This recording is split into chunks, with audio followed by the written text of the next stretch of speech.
Bonjour à tous et à toutes, chers adhérents de BHC. Aujourd'hui, nous continuons avec les Ilchot Shabbat et nous commençons à parler aujourd'hui de la Kat Nerot, l'allumage des bougies la veille de Shabbat.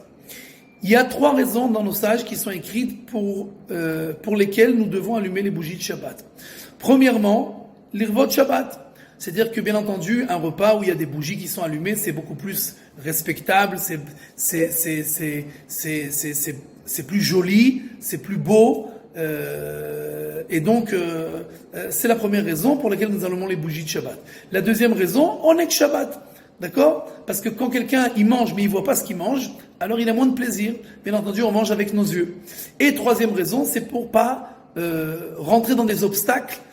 Si on voit pas, alors on peut tomber, on peut trébucher, on peut faire tomber des choses, et alors c'est le balagan dans la maison, on commence à se disputer, etc. Et donc, nos sages nous ont dit, allume les bougies pour que on puisse voir ce qui se passe, et alors il y aura le shlom bayit, il y aura l'harmonie dans notre foyer. Vu que ce sont les raisons pour lesquelles nous allumons les bougies de Shabbat, nous comprenons donc en fait que cette obligation d'allumer les bougies, elle n'a pas trait seulement aux femmes, mais elle a trait à tout le monde.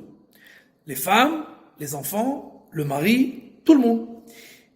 Sauf que, vu que la femme, c'est elle qui est akeret habayit, c'est l'essentiel de la maison, donc cette mitzvah, nos sages lui ont donné en privilège pour que elle allume et s'occupe de sa maison à elle, d'accord? Pour que tout soit en ordre dans sa maison. Pour qu'on ait et le Onek Shabbat, et qu'on ait plaisir à manger, et qu'il n'y ait pas de balagan dans le Shlom Bayit. Donc, c'est la femme, on lui a donné ce privilège d'allumer les bougies de Shabbat. Mais, si une femme, elle ne peut pas allumer les bougies de Shabbat. Une femme, elle est partie, Baruch Hashem, accoucher, d'accord? Alors, le mari devra allumer. Et il donne pas à sa fille à allumer. C'est-à-dire que la fille, si elle veut, pour le chinour, pour l'éducation, allumer les bougies, il n'y a pas de problème. Mais l'obligation, c'est au Baal Habayit. C'est celui qui a l'autorité sur la maison, celui qui a la chayut, d'accord? Celui qui a la chayut sur la maison, c'est lui qui doit prendre en charge tout ce qui a trait à la maison. Donc si la femme, elle n'est pas là, alors c'est le mari qui devra allumer les bougies de Shabbat. Bien entendu, s'il veut donner à sa fille qui est grande, d'accord, qui a plus que 12 ans, la shlichut, c'est-à-dire lui donner la mission d'allumer à sa place et pour toute la famille, il n'y a pas de problème, il peut le faire. Mais les khatrila, c'est ou la femme qui doit le faire, ou le mari, et sinon on le donnera à une autre personne à le faire.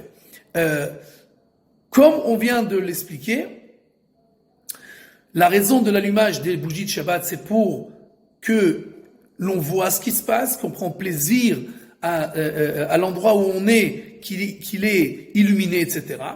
Donc, le ikar, l'essentiel de la mitzvah, ce sera à l'endroit où on mange.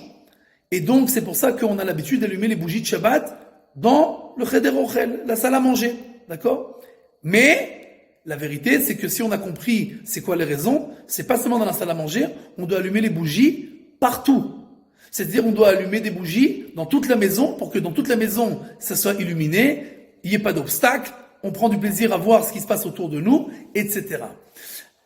Le minag est d'allumer seulement l'habitude, c'est d'allumer seulement dans la salle à manger. Pourquoi? Parce qu'aujourd'hui, on a l'électricité. Et comme il y a l'électricité, donc cette électricité aussi, elle nous aide pour réaliser la volonté de nos sages que la maison soit illuminée.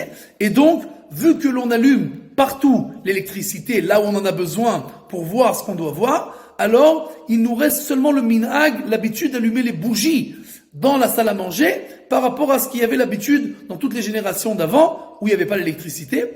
Mais, parce qu'il y a aussi des décisionnaires, comme on le verra plus tard, qui disent que on ne peut pas faire avec l'électricité la mitzvah des bougies de Shabbat, donc il faut allumer des bougies elles-mêmes. Donc pour se rendre quitte de tous les avis de la halakha, nous allumons des bougies comme tout le monde le fait, mais on doit se rappeler que c'est très important aussi d'éteindre l'électricité avant l'allumage des bougies et de le réallumer l'irvot Shabbat. C'est-à-dire que, comme ça, nous voyons que cet allumage-là, il est fait en l'honneur de Shabbat, Et c'est aussi une des raisons pour lesquelles on continue à allumer les bougies, parce que comme l'électricité, on a l'habitude toute la semaine de le laisser allumer, donc on ne voit pas toujours que c'est en l'honneur de Shabbat. Alors que les bougies, bien entendu, comme on n'a pas l'habitude de les allumer toute la semaine, quand on les allume le vendredi, tout le monde voit que c'est en l'honneur de Shabbat.